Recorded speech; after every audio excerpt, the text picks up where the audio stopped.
Na frente oriental, a rendição não significava a vida. Para milhares de soldados alemães, serem capturados em combate era tão letal quanto permanecer no campo de batalha. O ódio acumulado, as ordens de extermínio e a memória de aldeias devastadas fizeram com que a execução imediata se tornasse uma prática habitual. Os prisioneiros eram alinhados em valas, pendurados em árvores ou abatidos em estradas rurais sem registro nem processo. Alguns foram fuzilados em frente à população como advertência, outros caíram em marchas forçadas onde a morte chegava por fome, frio ou disparos sumários. A frente mais sangrenta da guerra não deixava espaço para as normas internacionais. Por que a captura equivalia a uma condenação imediata? Que papel desempenharam as ordens de extermínio em legitimar essas mortes? Como se lembra hoje um frente onde a derrota terminava quase sempre com uma execução? A Guerra Sem Regras, Barbarroxa e a Ordem de Extermínio. No dia 22 de junho de 1941, começou a Operação Barbarossa, a invasão alemã da União Soviética. Desde a sua concepção, foi desenhada como um tipo de guerra diferente de qualquer outra travada na Europa até aquele momento. Não se tratava apenas de um confronto entre exércitos, mas de um conflito ideológico e racial meticulosamente planejado pelo regime nazista. Adolf Hitler havia expressado na década de 1920, na sua obra programática, que o território oriental deveria se tornar no espaço vital da Alemanha. Nessa visão, as populações eslavas eram classificadas como seres inferiores cuja função se limitava à servidão ou à eliminação física. O planejamento da invasão foi realizado em coordenação entre a Wehrmacht e as autoridades políticas do Terceiro Reich. Ao contrário de campanhas anteriores, não se buscava apenas derrotar o exército inimigo para alcançar uma paz negociada. O propósito declarado consistia em destruir o sistema soviético e transformar radicalmente seus territórios. Esta concepção situava a população civil, os recursos econômicos e as estruturas políticas do adversário como objetivos militares legítimos. Diretivas emitidas semanas antes do ataque confirmaram este entendimento e marcaram um rumo diferente na condução da guerra. Em 6 de junho de 1941, o alto comando alemão promulgou a Ordem dos Comissários, conhecida em alemão como Kommissarbefehl. Este documento estabelecia que os comissários políticos do Exército Vermelho, capturados em combate, deveriam ser executados imediatamente após sua detenção. Os comissários eram quadros do Partido Comunista integrados nas unidades militares soviéticas e sua missão consistia em garantir a fidelidade ideológica dos soldados.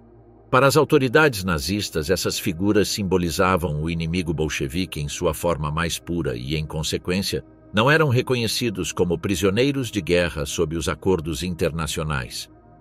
A ordem dispunha que não fossem transferidos para campos de prisioneiros, mas eliminados sumariamente no local de sua captura. A aplicação desta medida variou segundo os comandos e as unidades, mas seus efeitos foram imediatos. Numerosos comissários foram fuzilados após renderem-se, por vezes diante de outros prisioneiros, como método de intimidação. Alguns oficiais alemães expressaram reservas privadas acerca da legalidade e das possíveis repercussões, embora na prática a ordem tenha sido amplamente cumprida.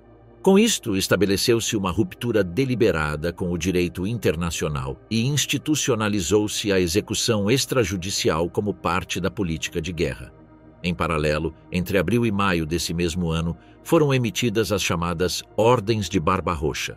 Estas instruções isentavam os soldados alemães de responsabilidade penal em caso de cometer crimes contra civis soviéticos. Na prática, autorizavam execuções sumárias de qualquer pessoa suspeita de resistência e legitimavam os castigos coletivos a comunidades inteiras. Com isso, institucionalizava-se a responsabilidade coletiva como norma operativa, ampliando o alcance da violência além do combate regular. Outro componente essencial foi a política da fome, conhecida como Hungerplan, projetada sob a direção de Herbert Bach no Ministério de Alimentação do Reich. O plano dispunha que os recursos agrícolas da Ucrânia e do sul da Rússia deviam ser destinados prioritariamente a abastecer a Alemanha e suas tropas. Os planejadores calculavam que essa redistribuição de recursos levaria à morte por inanição de milhões de soviéticos, especialmente em áreas urbanas consideradas dispensáveis.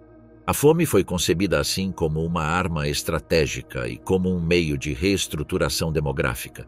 Durante as primeiras semanas da invasão, estas políticas foram traduzidas na destruição sistemática de aldeias, na execução de reféns e em deportações em massa. Após o avanço da Wehrmacht, atuavam os Einsatzgruppen, unidades especiais das SS encarregadas de eliminar judeus, comissários, intelectuais e outros grupos considerados hostis ao Reich. Embora formalmente separadas do exército regular, estas unidades contaram com o apoio logístico das forças alemãs, funcionando sob o mesmo quadro de impunidade. O resultado foi a instauração de um regime de violência planejada nos territórios ocupados. O impacto sobre a população civil foi imediato. Comunidades rurais foram arrasadas sob suspeita de colaboração com a resistência. As colheitas e o gado foram confiscados, o que gerou fome em extensas regiões. Na Bielorrússia e na Ucrânia foram realizadas deportações massivas de habitantes destinados ao trabalho forçado no Reich. Milhares de pessoas foram fuziladas como retaliação por ataques isolados de guerrilheiros. Estas medidas, dirigidas a controlar a população, foram percebidas como atos de terror indiscriminado. O Exército Vermelho, em plena retirada durante aquele ano, recebeu informação constante sobre os massacres.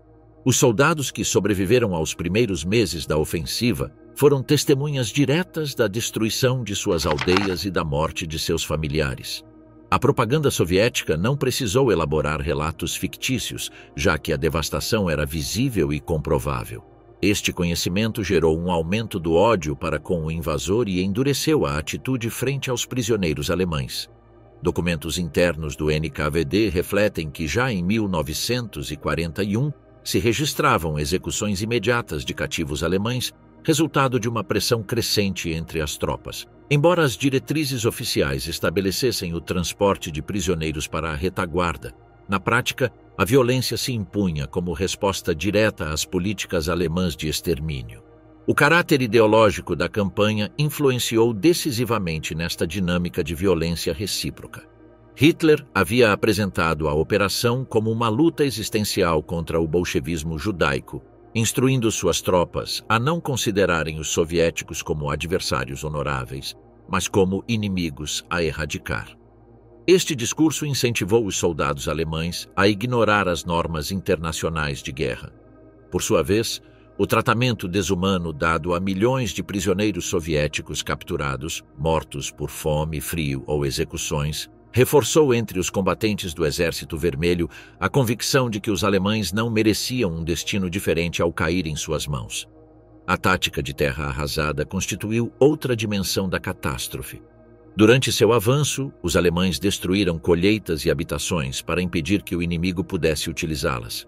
Ao mesmo tempo, Stalin ordenou que as tropas soviéticas aplicassem o mesmo princípio em sua retirada, incendiando aldeias e transferindo fábricas para o interior. A população local ficou presa entre duas forças que aplicavam medidas de devastação sistemática. Milhões de deslocados resultaram desta política dupla, em um cenário onde a destruição material somava-se à violência planejada. O balanço do primeiro ano da invasão foi devastador. Milhões de prisioneiros soviéticos morreram em cativeiro, a maioria por fome, exposição e execuções sumárias. A população civil nas áreas ocupadas sofreu perdas massivas por fuzilamentos coletivos, fomes induzidas e deportações. A magnitude da catástrofe ficou registrada em relatórios oficiais e no testemunho direto de sobreviventes que alcançaram as linhas soviéticas. Para os combatentes do Exército Vermelho, essa realidade eliminou a possibilidade de considerar a rendição como uma opção de sobrevivência. A convicção de que cair prisioneiro significava a morte transformou sua moral de combate e condicionou o tratamento que dispensariam aos soldados alemães capturados no futuro. As ordens nazistas, concebidas como instrumentos para quebrar a resistência soviética mediante o terror, geraram o efeito contrário. Em vez de facilitar uma vitória rápida, consolidaram a determinação da população e do Exército Vermelho. As execuções de comissários, os massacres de aldeias e a política de fome ficaram gravados na memória imediata dos combatentes e dos civis sob ocupação. Essa memória se tornou um dos fatores que alimentariam a cadeia de represálias e execuções de soldados alemães capturados, fenômeno que adquiriria uma dimensão crescente nos anos posteriores. Execuções imediatas, a vingança no campo de batalha. A invasão alemã da União Soviética gerou desde o início um quadro de violência em que a rendição não garantia a sobrevivência. Nos primeiros meses da Operação Barbarossa, apareceram registros documentados de execuções imediatas de soldados alemães capturados por tropas do Exército Vermelho e por grupos de partisanos nos territórios ocupados. Essas ações não surgiram de uma política centralizada, mas de reações locais condicionadas pela devastação observada, o ódio acumulado e a percepção generalizada de que os alemães não respeitavam as normas internacionais sobre o tratamento de prisioneiros. Na Ucrânia, onde a ofensiva alemã avançou com rapidez em direção a Kiev e o Dnieper, ocorreram alguns dos primeiros casos confirmados de soldados alemães executados após sua captura. Relatórios do NKVD do final de 1941 mencionam fuzilamentos de prisioneiros nas imediações de Kharkiv. A justificativa mencionada nesses documentos era a impossibilidade de transferir os cativos de forma segura para a retaguarda em um contexto de comunicações interrompidas e linhas de suprimento desorganizadas. Os fuzilamentos coletivos costumavam envolver grupos reduzidos de homens, alinhados contra muros destruídos ou trincheiras antitanque e eliminados por pelotões improvisados de soldados soviéticos. Não se realizavam interrogatórios detalhados nem processos formais de identificação. Na Bielorrússia, a dinâmica adotou um perfil distinto devido à formação precoce de grupos de partisãs locais. Em uma região que ficou sob controle alemão desde o início da invasão, camponeses, soldados atrasados e quadros comunistas organizaram uma resistência irregular. Entre suas práticas mais frequentes estava a execução imediata de soldados alemães isolados ou emboscados em rotas secundárias. Documentos alemães de 1942 informam sobre patrulhas desaparecidas cujos corpos foram encontrados posteriormente em covas rasas ou pendurados em florestas.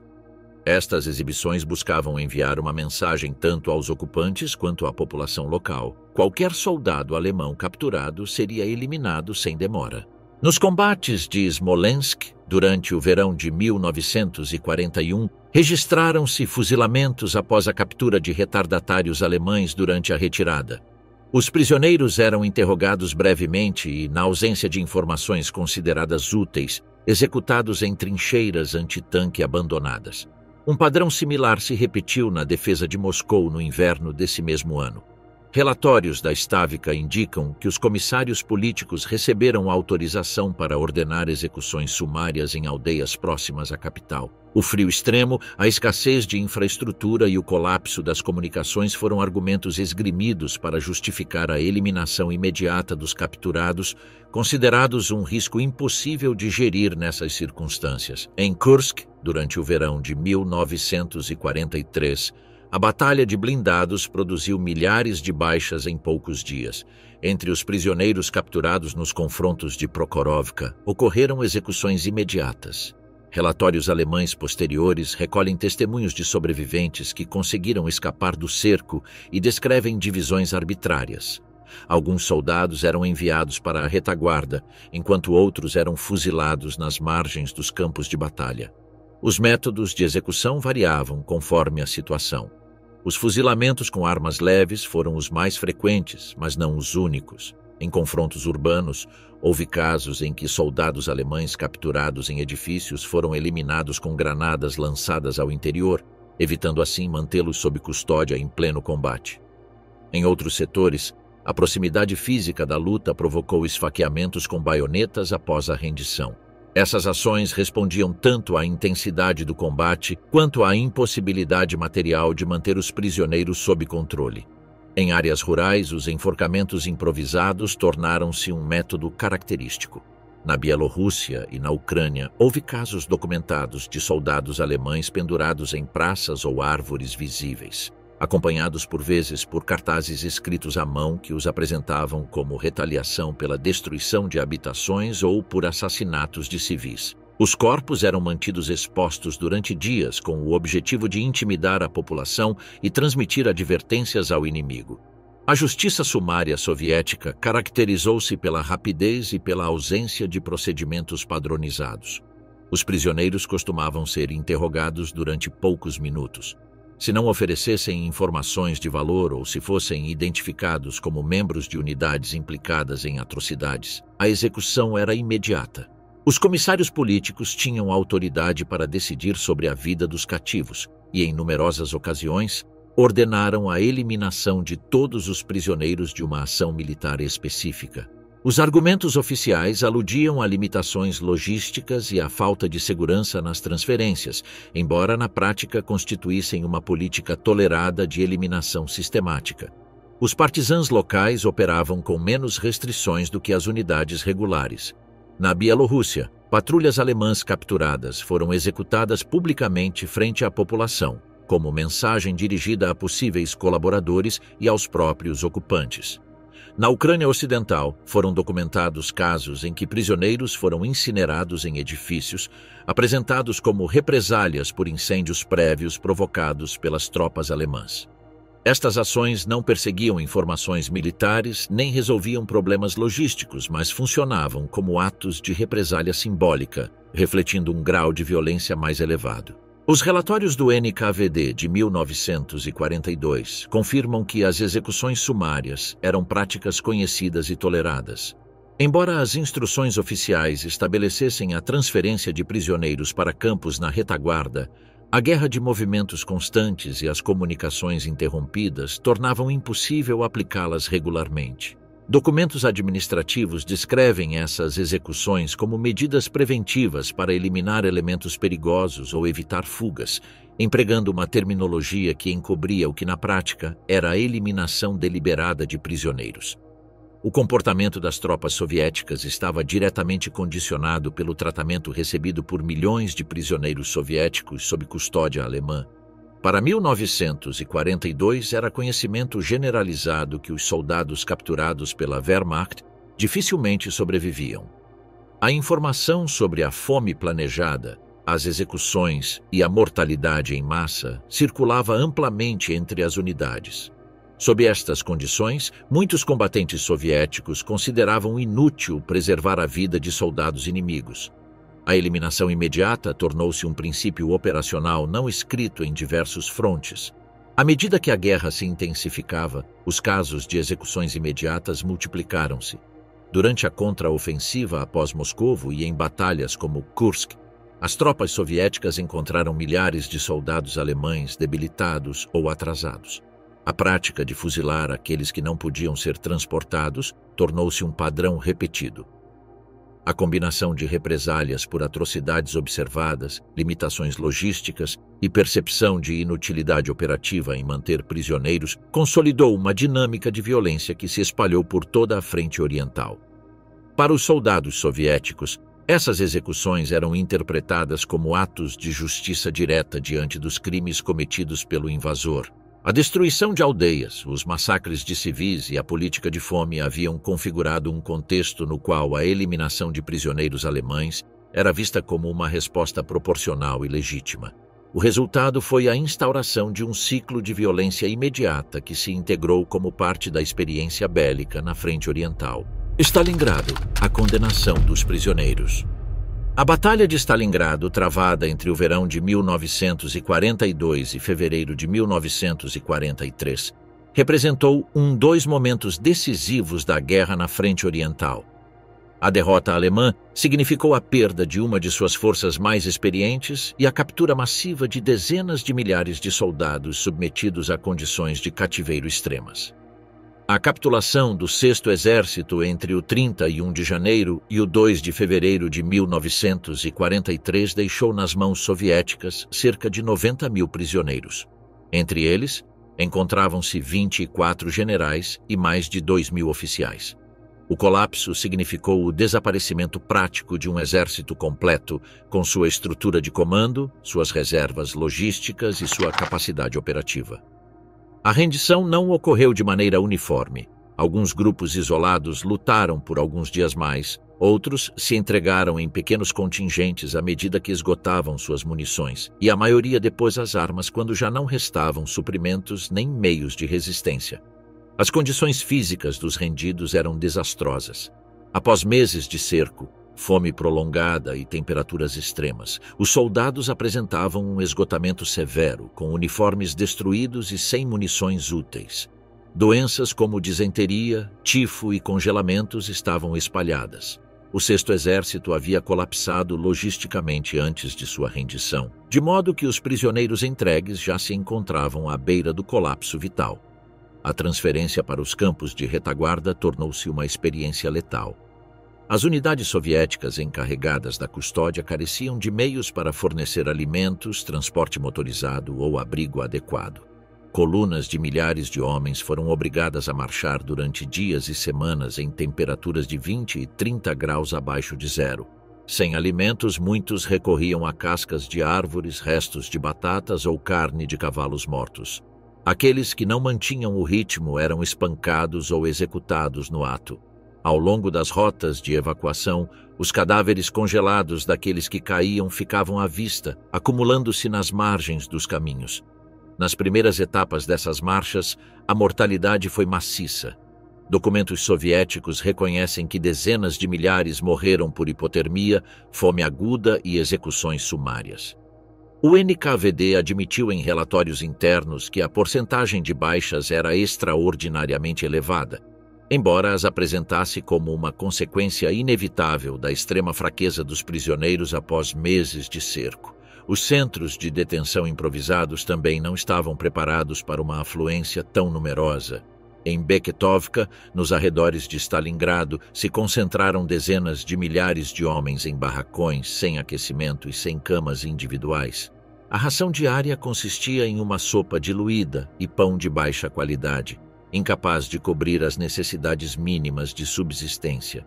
O acesso à água potável era limitado e as condições sanitárias inexistentes. Doenças como tifo e disenteria se propagaram rapidamente. Outros grupos foram enviados para instalações em Tambov e Saratov, onde as condições não diferiam substancialmente. Relatórios posteriores de observadores internacionais descreveram os prisioneiros em estado de inanição, com corpos emaciados e sintomas de doenças em fases avançadas. Os médicos soviéticos eram poucos e careciam de medicamentos básicos. Os feridos graves faleceram nos primeiros dias sem receber tratamento. Os números refletem a magnitude da tragédia. Dos aproximadamente 90 mil capturados no final de 1943, sobreviviam apenas cerca de 20 mil. Com o passar dos anos, entre transferências para campos na Sibéria, no Cáucaso ou na Ásia Central, e a mortalidade associada a trabalhos forçados, apenas cerca de 5 mil foram repatriados para a Alemanha. Estas repatriações ocorreram na década de 1950, após negociações entre o chanceler Konrad Adenauer e as autoridades soviéticas. O tratamento recebido foi caracterizado pela indiferença de muitos soldados soviéticos em relação ao sofrimento dos prisioneiros. A destruição total da cidade, com centenas de milhares de civis mortos durante os combates, gerou um ambiente em que o cativo alemão era visto com desprezo. Os guardas empurravam fisicamente as colunas e não intervinham quando alguém caía exausto. Em numerosas ocasiões disparavam contra aqueles que tentavam parar, reforçando a percepção entre os prisioneiros de que a rendição equivalia a uma condenação à morte. Desde a perspectiva soviética, alguns soldados que participaram na custódia reconheceram posteriormente que os prisioneiros eram praticamente cadáveres vivos e que era impossível mantê-los com vida com os recursos disponíveis. Embora alguns demonstrassem compaixão, a memória da devastação causada pela Wehrmacht em Stalingrado e em outras cidades anulava qualquer possibilidade de clemência. Em paralelo, o NKVD organizou interrogatórios de oficiais e generais capturados. Entre eles estava Friedrich Paulus, comandante do Sexto Exército, que mais tarde colaboraria em atividades de propaganda contra o regime nazista. No entanto, a maioria dos oficiais intermediários não recebeu um tratamento diferenciado. Após breves interrogatórios, foram enviados a campos onde morreram em condições semelhantes às suas tropas. O contraste entre o destino dos altos comandantes e o dos soldados comuns foi significativo. Enquanto alguns generais foram preservados por seu valor propagandístico, a grande massa de prisioneiros não teve nenhuma consideração especial. A diferenciação reforçou a percepção de que o cativeiro soviético equivalia na prática a uma sentença de morte, com poucas exceções motivadas por interesses políticos. O episódio de Stalingrado foi único em sua escala e consequências. A captura simultânea de dezenas de milhares de homens em condições de colapso físico, unida à incapacidade logística para sustentá-los, provocou uma mortalidade sem precedentes. Em outras frentes, os prisioneiros podiam ser redistribuídos gradualmente para campos onde, apesar das condições extremas, a sobrevivência era estatisticamente maior. Em Stalingrado, a combinação de fome, frio, doenças e falta de recursos transformou a rendição em uma condenação quase absoluta. Operação Bagration, o extermínio do grupo de exércitos do centro. Em junho de 1944, enquanto as forças aliadas consolidavam suas posições após o desembarque na Normandia, o Exército Vermelho lançou em território bielorrusso uma das ofensivas mais devastadoras de toda a guerra. A operação estratégica denominada Bagration tinha como objetivo a aniquilação do grupo de exércitos centro da Wehrmacht, implantado em uma frente que se estendia de Polotsk até Bobruisk. O resultado foi a destruição total de dezenas de divisões alemãs e a captura maciça de soldados cujo destino foi marcado por execuções sumárias, marchas forçadas com mortalidade extrema e massacres locais espalhados por todo o território bielorrusso. A ofensiva começou no dia 22 de junho, exatamente 3 anos após o início de Barbarroja. A Stavka concentrou na Bielorrússia mais de 2 milhões de combatentes apoiados por milhares de carros de combate e aviões. Frente a eles, o grupo de exércitos centro dispunha de uma força que não alcançava 1 milhão de homens, em grande parte composta por recrutas sem experiência e unidades debilitadas por anos de combate. O desequilíbrio era absoluto desde o início.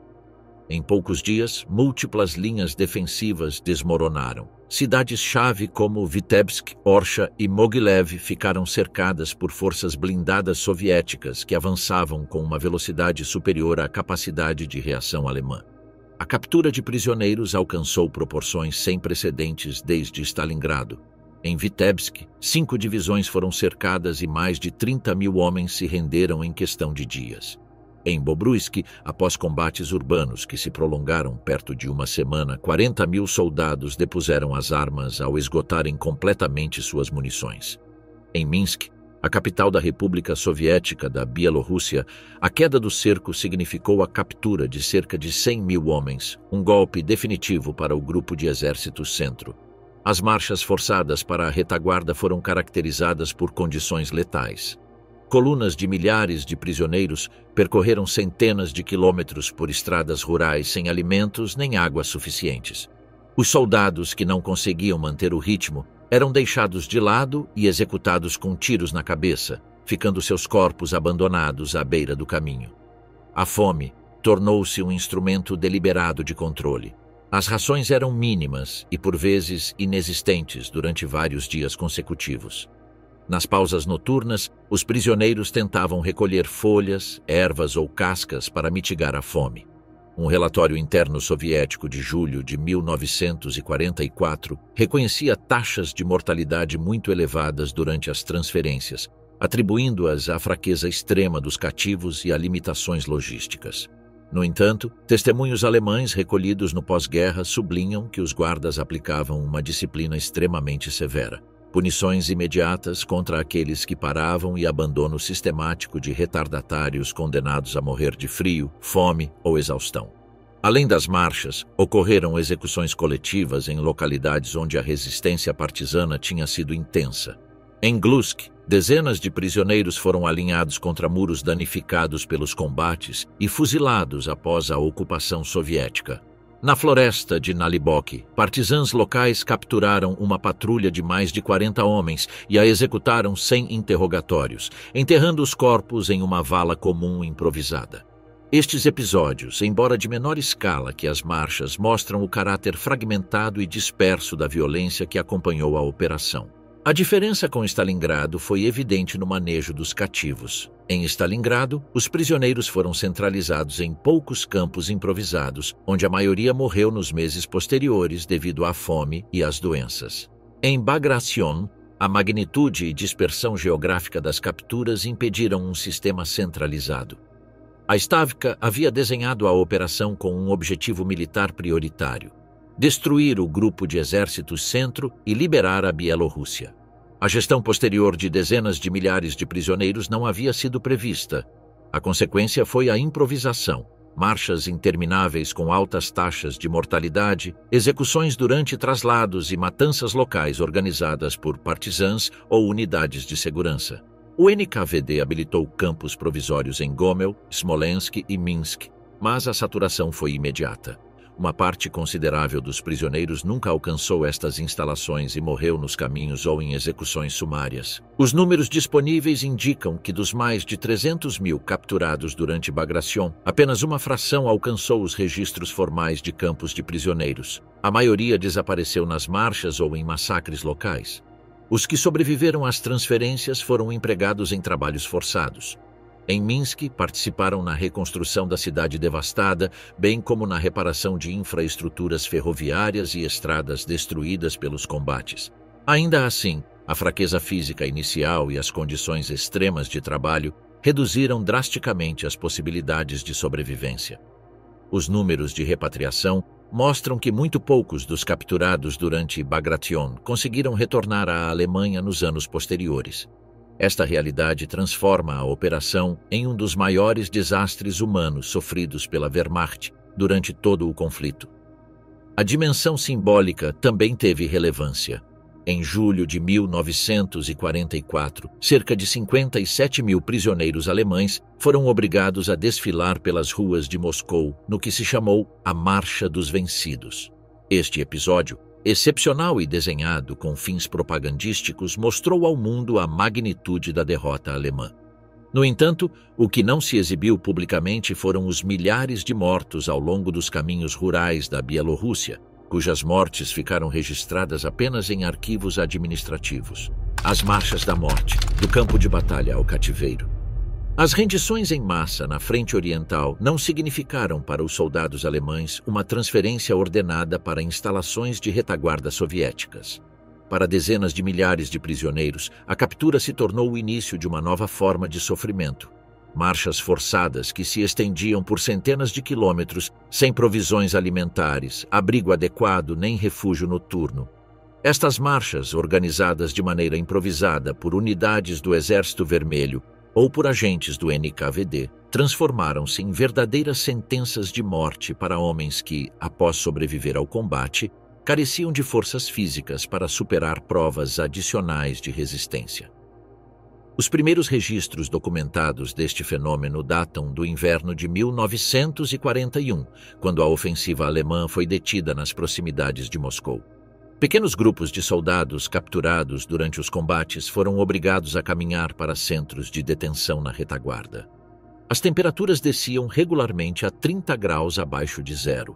Sem roupas adequadas para condições tão extremas, muitos prisioneiros caíam exaustos na neve e eram abandonados pelos guardas. Os cadáveres ficavam congelados nas mesmas posições nas quais tinham caído, transformando os caminhos em corredores da morte visíveis para aqueles que marchavam atrás. À medida que a guerra se intensificou, as marchas forçadas tornaram-se procedimento habitual. Na Ucrânia, após as batalhas de 1943 e 1944, colunas de prisioneiros foram dirigidas para cidades como Kharkovia ou Kiev. Esses trajetos duravam vários dias e superavam com frequência os 100 quilômetros. Os cativos raramente recebiam rações. Em ocasiões, alguns civis locais atiravam pedaços de pão, mas em muitos lugares a população, marcada pela lembrança da ocupação alemã, respondia com insultos, pedras e escarros. A humilhação psicológica somava-se à fome e ao esgotamento, gerando condições em que a sobrevivência dependia quase exclusivamente da resistência física individual. Na Letônia, após os combates do verão de 1944, os prisioneiros foram obrigados a percorrer longas distâncias até Riga e Daugavpils. O calor e a desidratação provocaram numerosos desmaios nos caminhos. A norma imposta pelos guardas era clara. Qualquer homem que não pudesse se levantar imediatamente era executado no ato. Os fuzilamentos de retardatários eram tão frequentes que as valas ao lado das estradas se enchiam de corpos abandonados. Os relatórios soviéticos oficiais descreviam essas mortes como inevitáveis, atribuindo-as ao mau estado físico dos cativos. No entanto, os testemunhos coletados após a guerra insistem que se tratava de execuções deliberadas usadas como método disciplinar. Na Polônia, após a ofensiva do Vístula em janeiro de 1945, milhares de soldados alemães capturados foram forçados a marchar em pleno inverno para campos improvisados em cidades como Lublin. O frio extremo e a falta absoluta de alimentos causaram uma mortalidade extraordinária. Os testemunhos mencionam que os prisioneiros dormiam diretamente sobre a neve, sem mantas nem abrigos. Ao amanhecer, dezenas de corpos permaneciam imóveis, vítimas de hipotermia e fome. Os cadáveres ficavam espalhados ao longo dos caminhos, recolhidos mais tarde por equipes especializadas, ou simplesmente abandonados. O NKVD desempenhou um papel central na organização dessas marchas. Seus agentes selecionavam os prisioneiros diretamente no campo de batalha. Aqueles identificados como membros das SS ou de unidades especiais eram separados e executados imediatamente. O restante era submetido a castigos físicos durante as marchas. Golpes com coronhas de fuzil ou paus de madeira eram comuns para impor o ritmo. Relatórios internos da organização reconhecem que os comandantes tinham autorização explícita para eliminar aqueles que não pudessem continuar, o que equivalia na prática a execuções sumárias. O roubo de pertences era outra prática frequente. Relógios, anéis, documentos e fotografias familiares eram confiscados no início das marchas ou nas pausas noturnas.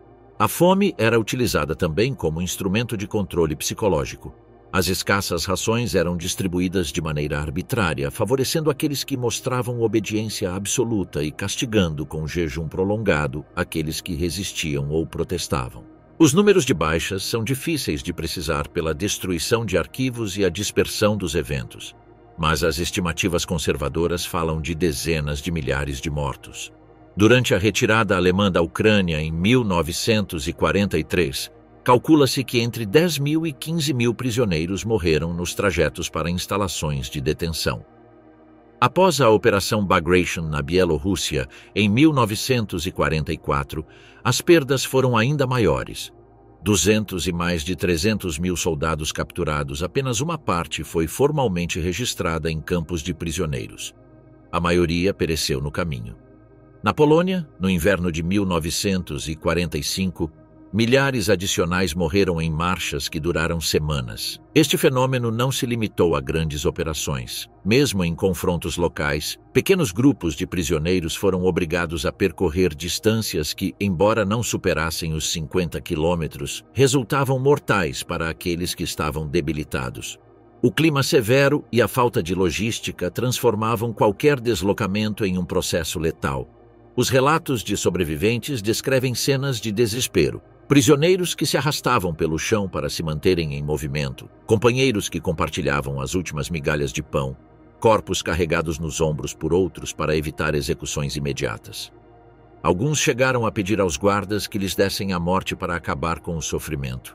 Raramente recebiam compaixão. A resposta mais comum era o tiro imediato. O destino final daqueles que sobreviviam às marchas não implicava uma melhoria significativa. Ao chegarem aos campos improvisados, enfrentavam fome crônica, propagação de doenças e trabalhos forçados em condições extremas. As marchas funcionavam assim como um filtro inicial de sobrevivência. Apenas aqueles que resistiam fisicamente ao trajeto podiam chegar às instalações de detenção. Para uma grande parte dos capturados, o verdadeiro suplício não foi o cativeiro posterior, mas sim o caminho que precisavam percorrer para alcançá-lo. O Império da Fome, o Gulag como máquina de extermínio. A rede de campos de trabalho forçado soviética, conhecida como Gulag, tornou-se o destino final de centenas de milhares de prisioneiros alemães capturados na frente oriental. Desde os primeiros meses da invasão alemã, e com maior intensidade a partir de 1943, o sistema absorveu progressivamente dezenas de milhares de soldados da Wehrmacht e dos seus aliados. O que para os planejadores soviéticos era uma estrutura consolidada para controlar dissidentes e explorar recursos internos, transformou-se em um mecanismo de administração de prisioneiros estrangeiros que, na prática, significou trabalhos forçados, fome prolongada e uma mortalidade extraordinariamente elevada. O Gulag funcionava desde a década de 1930 como parte integral do regime. Abrangia milhares de campos distribuídos desde as regiões árticas até a Ásia Central, destinados originalmente a prisioneiros políticos, criminosos comuns e minorias étnicas consideradas hostis. Com a chegada maciça de prisioneiros de guerra, muitos desses campos foram adaptados e ampliados. O NKVD organizou instalações específicas para cativos estrangeiros em Karaganda, Vorkuta, Sverdlovsk, Norilsk e Tashkent. Na maioria dos casos, tratava-se de campos pré-existentes, agora saturados com contingentes muito superiores aos previstos. O trabalho forçado constituía o núcleo operativo destas instalações. Os prisioneiros alemães foram empregados em mineração, corte de florestas, construção de estradas e ferrovias, reparo de infraestruturas destruídas e, em determinados complexos, na extração de urânio e carvão em condições de máxima periculosidade. Em Vorkuta e Norilsk, a exploração de minas de carvão era realizada sob temperaturas abaixo de zero grande parte do ano. Em Karaganda, nas estepes do Cazaquistão, os prisioneiros trabalhavam na extração de minerais e em atividades agrícolas em um ambiente de escassez estrutural de alimentos e água. No Cáucaso, foram destinados ao reparo de pontes e estradas destruídas, muitas vezes sem ferramentas adequadas e sempre sob vigilância armada. As jornadas de trabalho estendiam-se entre 10 e 12 horas diárias. As pausas mínimas eram destinadas unicamente a consumir uma ração insuficiente de sopa rala e pão negro de baixa qualidade. A produtividade individual se tornou um critério de sobrevivência. Aqueles que conseguiam manter um nível de desempenho superior podiam receber rações marginalmente melhores. Os que caíam em fraqueza física entravam em um ciclo de inanição irreversível. As doenças espalhavam-se rapidamente nos barracões superlotados. O tifo exantemático, a disenteria e a tuberculose foram responsáveis por dezenas de milhares de mortes. As instalações sanitárias eram rudimentares ou inexistentes e os serviços médicos insuficientes. Os surtos epidêmicos percorriam sem freio pavilhões saturados. A fome debilitava ainda mais as defesas físicas e transformava qualquer infecção em sentença quase certa. Os barracões consistiam em estruturas de madeira mal isoladas, sem aquecimento adequado. Os beliches eram simples plataformas compartilhadas por dezenas de prisioneiros sem colchões nem mantas. Durante os invernos, as temperaturas desciam a níveis extremos e a roupa entregue era insuficiente. No verão, a acumulação de insetos e parasitas agravava a propagação de doenças gastrointestinais. A fome era o elemento central no processo de degradação. As rações diárias raramente superavam o mínimo necessário para manter as funções vitais após longas jornadas de trabalho. Os prisioneiros desenvolviam edemas, perda acelerada de massa muscular e fraqueza generalizada. Muitos recorriam a consumir erva, casca ou resíduos encontrados em lixeiras. A fome permanente os transformava progressivamente em sombras incapazes de segurar ferramentas ou realizar esforço físico significativo. Os testemunhos de sobreviventes alemães descrevem cenas de saque sistemático. Na sua chegada, eram privados de relógios, anéis, documentos e fotografias familiares e distribuídos em brigadas de trabalho sem período de adaptação. A busca constante por alimento tornou-se a atividade dominante fora das horas de trabalho. Trocar objetos pessoais por fragmentos de pão, mendigar sobras aos guardas ou revirar latas de lixo eram práticas comuns. A desumanização foi deliberada. Os guardas tratavam os prisioneiros como mão de obra descartável, sem valor além de sua capacidade produtiva imediata. Os doentes que não podiam trabalhar eram separados em barracões, onde a mortalidade era diária. O enterro de cadáveres era tarefa dos próprios prisioneiros sobreviventes. No inverno, os corpos acumulavam-se em áreas abertas até que o solo permitisse cavar valas. Durante todo o ano, a rotação de trabalhadores foi altíssima, com uma expectativa de vida de apenas alguns meses para a maioria. Os números de mortalidade documentam a magnitude. Estima-se que 1 milhão de soldados alemães morreram em cativeiro soviético, a maioria dentro do sistema do Gulag. As estatísticas oficiais soviéticas reconhecem cerca de 400 mil mortes, mas estudos posteriores na Alemanha e na Rússia duplicam essa cifra, incluindo os desaparecidos e os nunca registrados. A mortalidade atingiu seu ponto máximo entre 1943 e 1946, quando a saturação dos campos coincidiu com a escassez de alimentos em toda a União Soviética. A chegada maciça de prisioneiros após operações como Bagration em 1944 sobrecarregou o sistema. Em Karaganda, a população de prisioneiros superou os 40 mil em poucos meses, gerando um colapso sanitário imediato. Em Vorkutá, onde as temperaturas desceram até 50 graus abaixo de zero, a mortalidade era tão elevada que os corpos eram transportados diretamente dos barracões para valas comuns. Em Norilsk, os trabalhos de construção industrial foram realizados quase exclusivamente com mão de obra alemã em estado de fraqueza extrema, e poucos sobreviveram ao primeiro inverno. A degradação física era acompanhada de um profundo deterioro psicológico. Muitos prisioneiros caíam em um estado de apatia total, conhecido no jargão dos campos como Musselmann, no qual a vontade de viver desaparecia por completo. Nessas condições, a morte chegava em uma questão de dias. O sistema Gulag funcionava, em termos práticos, como uma forma de execução prolongada. Ao contrário dos fuzilamentos imediatos no campo de batalha ou das marchas letais, onde a morte ocorria em horas ou dias, aqui a agonia se estendia durante semanas ou meses.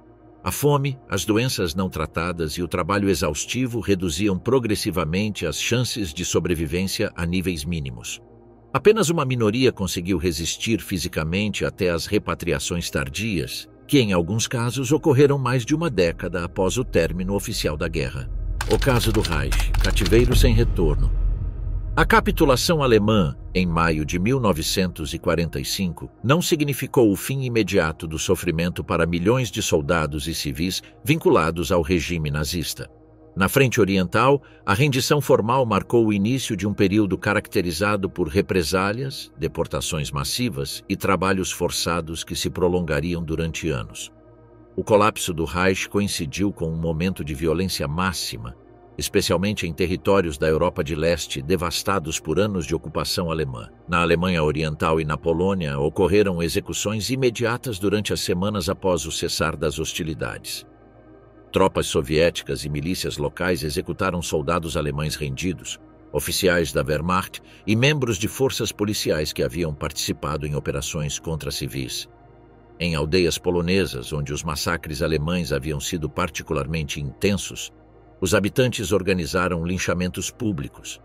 Alguns prisioneiros foram fuzilados em praças centrais ou enforcados em árvores como represália direta por atrocidades cometidas na mesma localidade. Os arquivos do NKVD documentam milhares de execuções sumárias realizadas na primavera e no verão de 1945, com concentrações notáveis na Silésia, Pomerânia e Prússia Oriental. Estas execuções foram realizadas tanto por iniciativa de comandantes militares, quanto por ações espontâneas de civis locais. Consolidado o controle territorial, a política soviética se orientou para as deportações massivas de população alemã. Já em dezembro de 1944, Moscou havia emitido uma ordem que estabelecia a deportação de todos os homens entre 17 e 25 anos e 45 anos e de mulheres consideradas aptas para trabalhos físicos nas zonas recuperadas da Europa Oriental. Entre 1945 e 1946, cerca de 200 mil pessoas foram transferidas da Romênia, Hungria, Checoslováquia e Polônia para o interior da União Soviética.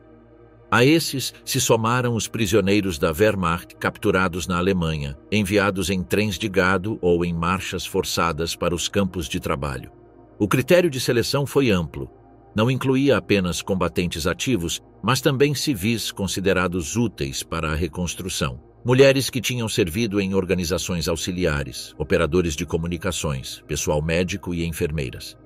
Em muitos casos, bastava a simples identificação como colaborador do regime para ser deportado. Estas medidas eram justificadas oficialmente como parte das reparações de guerra. Stalin tinha declarado perante os aliados que a mão de obra alemã devia compensar a devastação sofrida pela União Soviética. Os prisioneiros e deportados foram empregados em projetos estratégicos. No Donbass e nos Urais trabalharam em minas de carvão. Em Yakimov, na Checoslováquia, sob controle soviético, foram empregados na extração de urânio destinado ao programa nuclear. Na Sibéria e no Cazaquistão foram forçados a construir linhas ferroviárias, derrubar florestas e realizar trabalhos agrícolas em regiões de baixa produtividade. Em cidades destruídas como Stalingrado, Minsk e Smolensk, participaram na reconstrução de edifícios e infraestruturas. As condições de trabalho eram semelhantes às do sistema Gulag, jornadas de mais de 10 horas, alimentação insuficiente e vigilância constante. A mortalidade foi elevada, sobretudo nos primeiros anos do pós-guerra, quando a União Soviética enfrentava a escassez de alimentos mesmo para sua própria população. Entre 1945 e 1949, dezenas de milhares de prisioneiros alemães morreram de fome, exaustão e doenças não tratadas no âmbito destas deportações e trabalhos forçados. As libertações começaram de forma parcial em 1946. O critério principal foi o estado de saúde. Doentes graves, inválidos e idosos foram repatriados antes dos jovens em condições de trabalhar. Entre 1946 e 1947, milhares de soldados regressaram à Alemanha em estado de extrema fraqueza e com sequelas permanentes. No entanto, a maioria dos cativos jovens permaneceu em campos durante vários anos mais. Em 1948 e 1949, com a consolidação da República Democrática Alemã e a reorganização da Europa Oriental, o ritmo de libertações aumentou. Ainda assim, os oficiais de alto escalão e os membros das SS permaneceram em cativeiro até o início da década de 1950. A repatriação mais ampla ocorreu em 1955, após as negociações de Konrad Adenauer com Moscou, o que permitiu o retorno de milhares de prisioneiros que haviam passado uma década em campos soviéticos. Os sobreviventes chegaram com sequelas físicas irreversíveis, tuberculose crônica, desnutrição severa, problemas respiratórios derivados da exposição a substâncias tóxicas e lesões por trabalhos forçados sem medidas de proteção. O impacto psicológico foi igualmente profundo. Muitos lembravam da fome constante, das marchas iniciais e da visão cotidiana da morte entre companheiros de cativeiro. Estas experiências deixaram alterações duradouras naqueles que conseguiram sobreviver. Uma parte dos repatriados optou por guardar silêncio na Alemanha do pós-guerra. A sociedade buscava se reconstruir e, em muitos casos, era difícil transmitir experiências marcadas pela derrota militar e pela responsabilidade alemã pelos crimes de guerra. Na República Democrática Alemã, sob influência soviética, a existência de prisioneiros alemães na URSS foi minimizada e apresentada como um processo de reeducação antifascista. Na República Federal Alemã, em contrapartida, o tema se tornou uma questão política central. Associações de familiares exigiram o retorno dos desaparecidos e organizaram eventos públicos para manter viva a memória dos cativos. O cálculo final de baixas situa em cerca de 1 milhão os alemães mortos em cativeiro soviético. O número inclui os falecidos no sistema Gulag e os que morreram durante deportações e marchas de pós-guerra. A magnitude dessas perdas transforma o cativeiro na União Soviética em um dos episódios mais devastadores da experiência alemã na frente oriental. Para muitos soldados, a rendição de maio de 1945 não significou o fim da guerra, mas o começo de um cativeiro prolongado. A repatriação tardia, em alguns casos 10 anos depois, mostra que a experiência bélica para milhares de homens não concluiu até meados da década de 1950. A violência da frente oriental se estendeu assim além do marco temporal da guerra, prolongando seus efeitos na vida dos derrotados muito depois da assinatura da capitulação.